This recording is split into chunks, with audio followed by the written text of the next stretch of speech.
Okay, everybody, I'm Informal Geek, and we're continuing going through my top 100 favorite board games. Today, we're going to be focusing on the 90 to 81. And before I jump into the list, I just want to remind everyone that, for the sake of spoilers, we can keep conversations going along in our comments, but try not to use the title of the games. Instead, use whatever number the particular game falls in. And then also, I've turned this into a little bit of a game, so I don't want to spoil the previous 10. So if you're jumping in at the wrong time, now is the time to get out and start over from the 100s. All right, enough of that. Let's jump into it.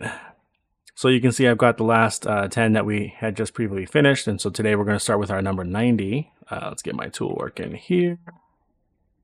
There we go. And we're going to go through these about a second each or so, and then we'll break them down. So, can you guess what they are? So here is my number 90, and that's an element from that game. Excuse me. My number 89, 88. Oh, I wonder why that came in so funky colored. Oh well. My number 87. 86, 85, 84, 83, 82, and 81. All right, let's get into it. So my number 90 is a really cool game, which is actually, the artwork here has been redone to, I think, this artwork that you're looking at now. And that is Trekking Through History. This is a really fun family weight style game. Works good because it's also really quick and punchy. Basically, it uses one of my favorite mechanisms that has like no real good name for it. It's like I can't explain. It's like a linear time mechanism. You see it in games like Takedo, for example, where whoever's in last place on the track, could be a score track, could be a time track, could be whatever track, but whoever's in last place that's whose turn it will be. So this actually does use a very similar thing. So the icon I picked here was the main time board. I forget the name of it. I think it says punctuality. Oh no, that's a bonus. Never mind. Anyways, so here you start from 12 and you kind of work your way from 1 through 12 like a clock. And so in this case, using this example, it would be red's turn. And if red landed on 9, then it would be green's turn, then yellow's turn, and then red's turn, assuming that those two other people then also end up on 9. I enjoy that a lot. The tension of trying to get a card or getting a thing that you really want now, and the risk that you're going to be sacrificing the other players getting exactly what they want from having a couple of sequential turns. And so in this game, you're trying to get cards into certain orders. So, for example, let's kind of roll in here, right? 708, 1471, 1794, and so on. This is a random wild card. Trying to get them to flow in a certain sequence of time, ascending. And every time you do that, you get some icons, and you try to fill out these sheets for extra bonus points. And this is the display that you do. However, whatever card that you pick, the number in the bottom left corner tells you how far up the track you get to go. Usually the cards that are really good, like in this case, in this round, it would be like these over here, would be the 4s. So you're going to get this little token that fills out your track, or these stones that or these crystals you can use later. It's just a really easy to explain. Well, I literally just explained to you the game. And it's really fun and accessible to a lot of people. I think they handled the color blindness really well because the shapes of the tokens are different. They've got a shape to them. There's a lot of things taken into consideration. It's a really pretty fast game. Play over 3 rounds. And yeah, you're just doing the best you can. And it's a great way to just kill out a nice experience after dinner. So it's my number 90 favorite game, Trekking Through History. Might go up as I continue to play it more now that I think about it. But we'll see. All right, this is the token for my 89. Gold West. There's a new printing now. It's got, I think it's Vincent Dutrait artwork on it. It's really nice. This is the one that I have or had from TMG. And this is a bit of a point salad style game where you get points in lots of different ways. You don't really know. I mean, even though it's a score track, you don't really know how you're doing until you get to final scoring, and you can get points in turning in combinations of resources or performing selling actions and trying to race up these to get the highest points from the top of the stack. You get points at the end of the game for what types of lands you've excavated from or explored. You get points for having contiguous lines of your outposts and campsites. But out of all of that stuff, and even completing requests of like contracts, basically, like 15 points if you can turn in 5 gold at once. My favorite part of this game, which actually you don't get to see on this board, actually you do up here. So every turn you have to put out a tent, or you get negative points if you can't do it. But whenever you put it out, for example, let's say the player chose this spot right here. That's how you reveal what resources are available from the face down tiles. And then whatever is on that tile that you take will go up the tracks and give you resources. And the best part about this is that when you get the resources, they all would fall into this 0 point slot.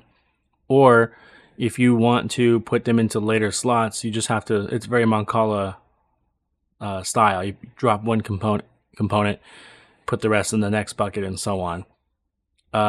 Or something like that. No, it's the other way around. I'm so sorry. It's whatever you get from the resources, you put all of it into one of these buckets.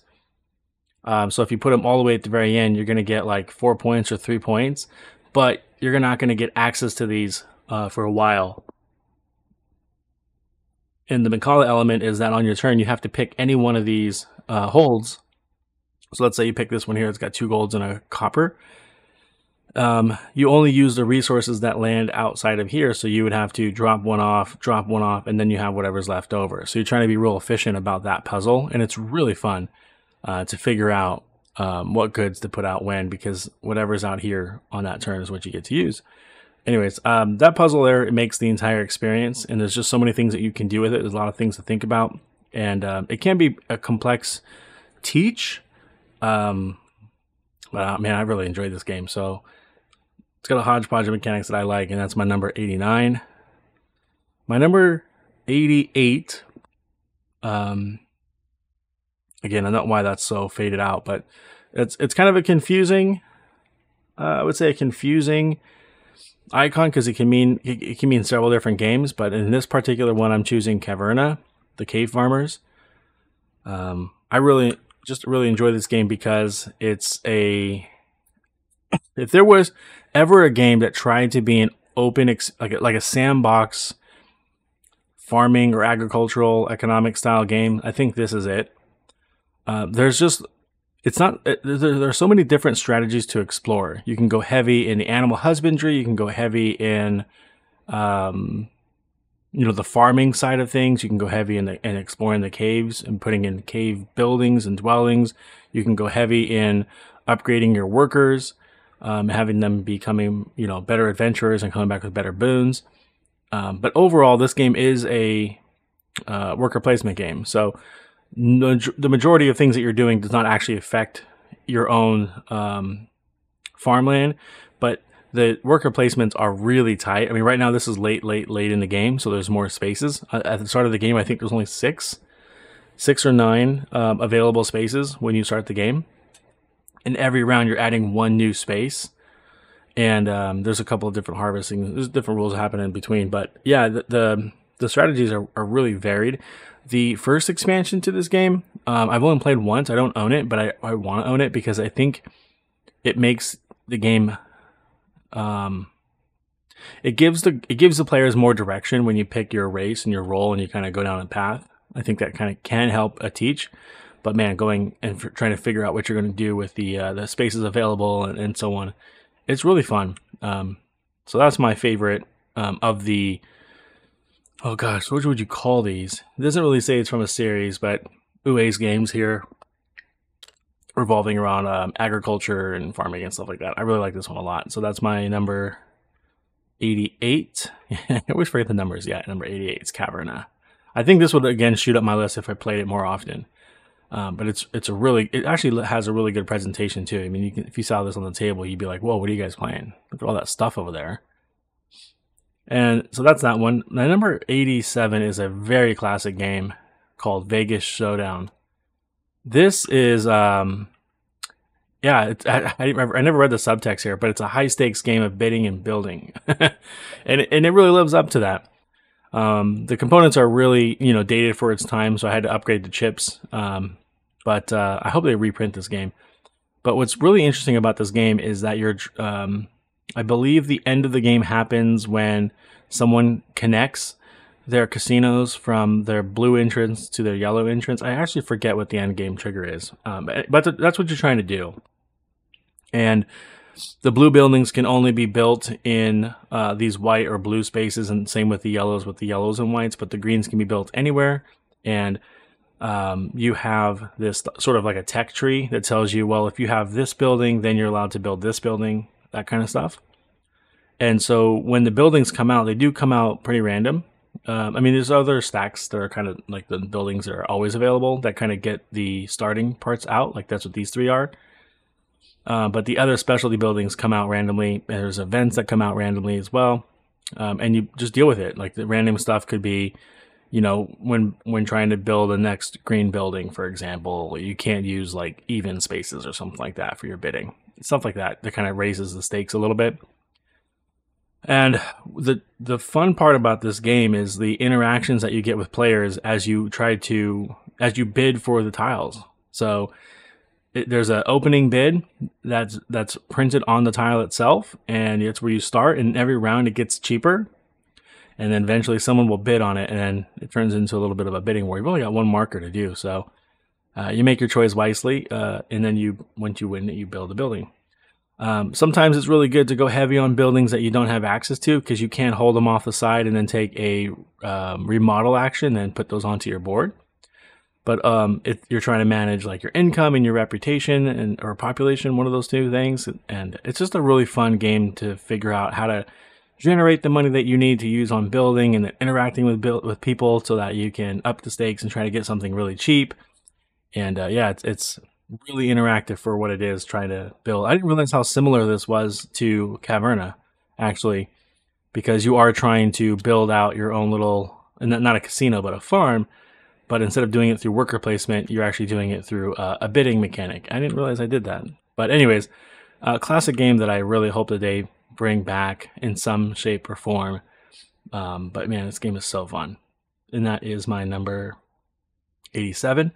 My number 86 is a game called Seasons. This game is usually praised for its artwork and game design. I really like it because of the card comboing. You've got your dashboard here, and you've got your capacity for cards, points that you can use to play cards and stuff like that. But every round is a season, and you roll dice that represent the color of the season, and all of those dice build a pool. And on your turn, you have to take one of those dice. And when you take the stuff that's on the dice, you're either going to take these chips that represent energy, types of energy, I think, and you use those to play cards and do all sorts of other comboing stuff. Or you can take cards from your hand, take straight victory points. But the little pips at the bottom represent, there's always going to be one extra dice more than there are players. So in a 3-player game, it'd be 4 dice. There's always going to be 1 dice that's left over, and however many pips are on that dice advances the round, the turn. So if everybody takes all the dice and there's only 1 pip left over and you're at 1, then you're in 2 and you're having another, you can sort of begin to control maybe how fast or how long you stay in a particular season, because again, the trade-offs, are like, I think these 2 chips are cheaper than the greens during winter, but during spring, those green chips are the cheapest. So like there's that evolving economy. Anyways, the timing of things, the card comboing, this is such a really cool game. It's really good at 2 players. It's a bit more cutthroat at 2 players because there are cards that interact with other players. But 3 and 4 is, I think, really good too. And they do have some mitigations down here that you can do where you can trade in 2 resources for any resources. But every time you do it, you're giving up points. So you're trying to manage the risk reward to that. Anyways, you can see the score tracker here does go up to 200, or actually 299. Most of the games end around 120 to 160, I think. So you do get a bunch of points as well, and it's fun. It's so fun every turn, just being like, all right, I'm gonna activate this card. I'm gonna let me do this thing. So Seasons is just a really awesome game, and if you get a chance to play it, I would highly recommend it. Even though it is just my 86. My number 85 is Wingspan. This has dropped for me over the years just because I think I've explored everything there is in it. I still think it's a really, really fun game. So I don't know why my brain went instantly as to why it's so low on my list, but it is. It's fun. In fact, just looking at the artwork right now makes me want to bring it back up and play it again. But you get these little, this total of action things that you can do per turn, and you spend one to do all sorts of different things: play cards, draw cards, get eggs, whatever. And it's another card comboing style of game, except you don't have as much control over what's available to you. And yeah, it's really fun. I'm not going to explain too much into this game because it's just so popular. I think everyone is aware. And anyone who'd be looking for a top 10 board gaming list has probably heard this game. So if you haven't, check it out. It's really good for a reason. It sold a bunch of copies because it's a really accessible and fun game. I've actually played on both the green and the blue side of the scoring table, and I think there are pros and cons to both. So just kind of, I don't really have a preference one way or another. I guess it just depends on how serious you want to play. I think that the green one is more interesting, even though you are vying for competitiveness. I think it's a little bit more tactical and trying to figure out which avenues of scoring you want to skip and which ones you want to go strong in, versus the blue one, which is a bit more freeform. And I think that's also really fun because you can try to do a little bit of everything, and as long as you don't suck too much in a category, you're only giving up like 1 point for the most part, 1 or 2 points at the most. So it's really not as swingy. So I think they have pros and for both of them, but I would check them out and play it. All right, that is my number 85. My number 84 is another, I don't know if it's quite a classic yet, but it's getting there. And this is called Runestones. And I brought out the rule book just so I can show you something. Runestones has, I'm going to show you the board again, but it's a really artistically busy board. As you can see, there's just a bunch of green and brown and just a whole bunch to look at. But the only thing you need to pay attention to are these spots over here. Like, this is where you're going to be turning in gems to get these tokens, and these tokens do randomly draw from a stack. So on this particular round, getting red is really expensive, but getting yellow is cheap. Blue is 2 as well, and it just kind of flip-flops all over the place. But you're trying to get these gems. You're trying to spend the gems to get the artifacts, and then use the artifacts to trade in for the runestones. And the runestones, it gives you a permanent ongoing ability, some game-breaking rule or something like that, that it's only yours for the remainder of the game. Like, you get 2 extra bonus magic points that you can spend to buy cards, for example.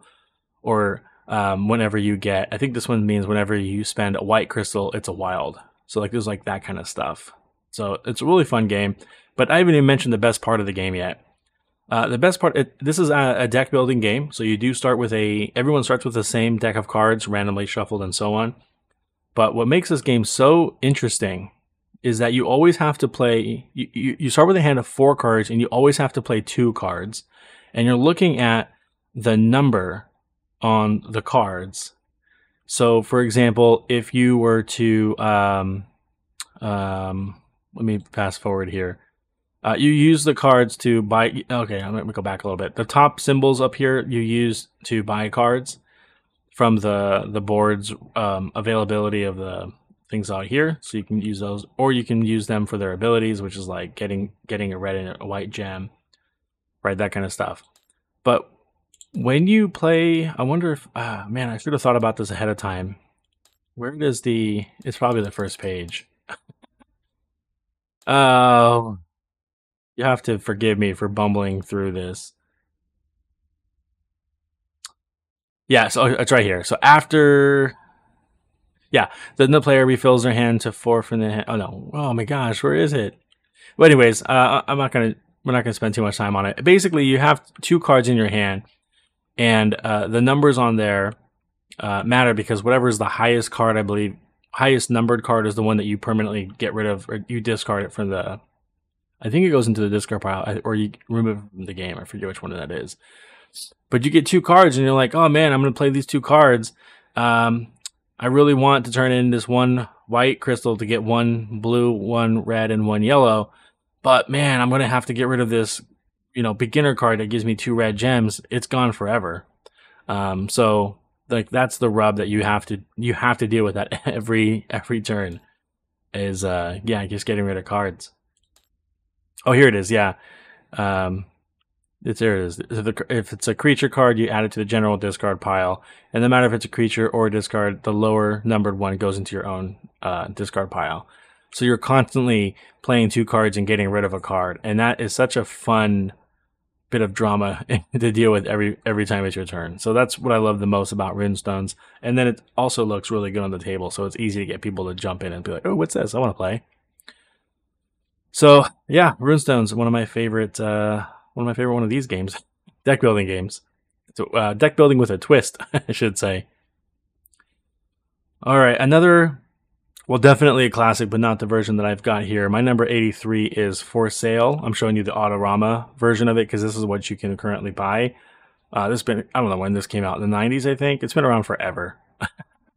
I wanted to showcase this one, though, because a little bit of history on the game of For Sale.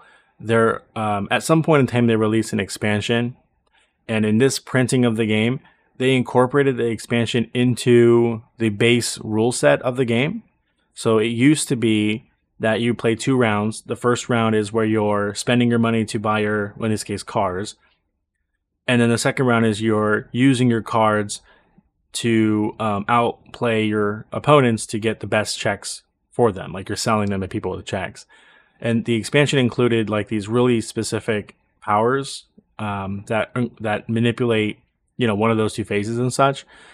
This game has this be the first phase every single time you play, then the second phase and the third phase. And this is a huge barrier for entry for like friends and families who don't normally play games, for such an easy to play game that when I taught this to my mother-in-law, for example. We played it over Mother's Day, I think. I just skipped this entire phase just dealing with this. Like, I'm not going to teach someone all this text that they need to think about relative to each other for all these cards. So I would highly recommend, if you buy this game, just throw this, like, don't even play with phase. Just imagine phase 1 said, hey, let's talk about how you're going to spend money for cards, and then play the game that way. And that's my soapbox for Sale. But it's a really fun game because you start with a stack of cash, and you're using the cash to buy the cars.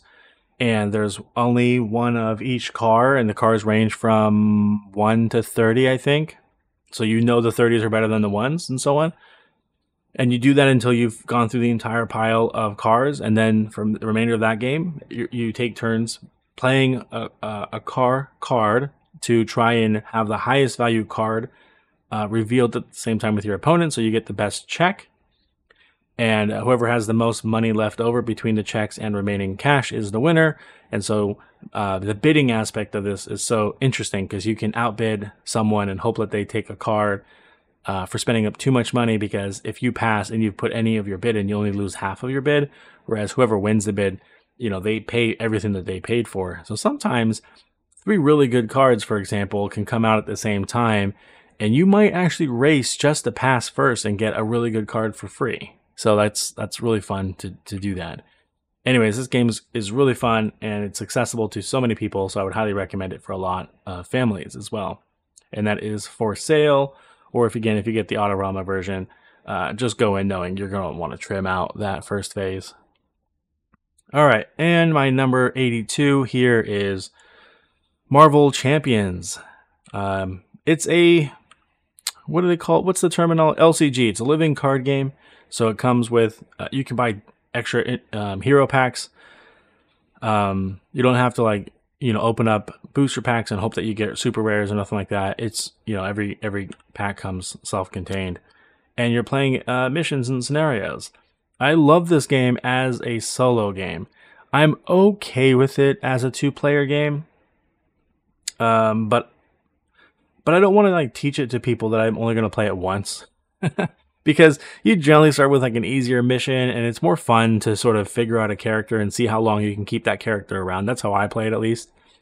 So I've played through the base set with Captain Marvel and Spider-Man as my when I solo it. I play with two characters because I like the interactions between the characters versus true solo, which I don't think is as fun because yeah, I think there's teamwork elements that you can get certain decks playing off of each other, and I think that's more fun.